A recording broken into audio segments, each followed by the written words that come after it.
কিরম আছো সবাই? ভালো তো আছো মনে হয়। তা ভালো তো থাকাই লাগবে। ভালো না হলে আজকে যে নতুন রেসিপিটা দেবো এটি রান্না করে খাইবে কেমনে? সেই জন্যই তো ভালো থাকা লাগবে। ডিম তো কতই খাইছাও, তা আজকের মতো করে একটু রান্না করে খাইয়ে দেখো দেখিনি। দেখো খুব স্বাদ লাগবে নি। কতা দিলাম তো তার জন্যই একটু গরম জলে একটুখানি লবণ ছিটায় দেবো। তারপরে ডিমগুলা দিয়ে দেবো, ভালো করে সিদ্ধ করে নেব। সিদ্ধ করে ডিমের খোসাটা ছাড়াইয়া মাঝখান দিয়ে দুই ভাগ করে নেব। ওই যে মশলাগুলো ভালো করে ঢোকা লাগবে না?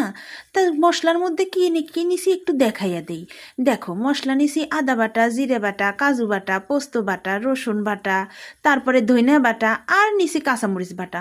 শুকনা মরিচ তো দেবো না, কাঁচামরিচ দিয়েই রান্না করব। ডিমগুলা সুন্দর করে ভাইজে নামাই নিলাম। এবার ফোড়নে দিলাম একটুখানি গোটা গরম মশলা আর তেজপাতা, আর একটুখানি পেঁয়াজ দিয়ে পেঁয়াজগুলো লাল লাল করে ভাজা হয়ে গেলে সব মশলাগুলো এক চামচ করে দিবা।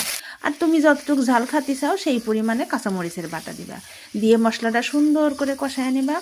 কষানো হয়ে গেলে যখন মশলাটার উপরে তেল উঠে আসবি ওই সময় দিয়ে দিবা ঘন করে জাল দেয়া 1 কাপ মতন দুধ।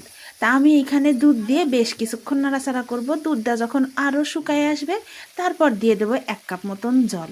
1 কাপ মতন জল দিলে যখন দেখবা সুন্দর করে দুধে জলে মিশে একদম ফুটে গেছে তখন ডিমগুলা দিয়ে দিবা। ডিমগুলা দিয়ে একটুখানি সেঁকেও নিতে পারো যদি মনে হয় লবণ কম হলো কিনা। তো তারপরে নামানোর আগে দিয়ে দিবা একটু ঘি, একটুখানি চিনি, আর একটু সাদা গোলমরিচ গুঁড়া। নাড়ে সাইড়ে নামায়ে পরিবেশন করবা, দেখবা ডিমের কি স্বাদ। এই ডিমের রেসিপির নাম কিন্তু শাহী ডিমের কোরমা। একবার একটু বাড়িতে রান্না করে খাইয়ে দেখো দেখিনি, খাইয়ে আমারে জানায়ও কেমন হয়েছে। তাহলে আজকের মতো এ পর্যন্তই। টাটা।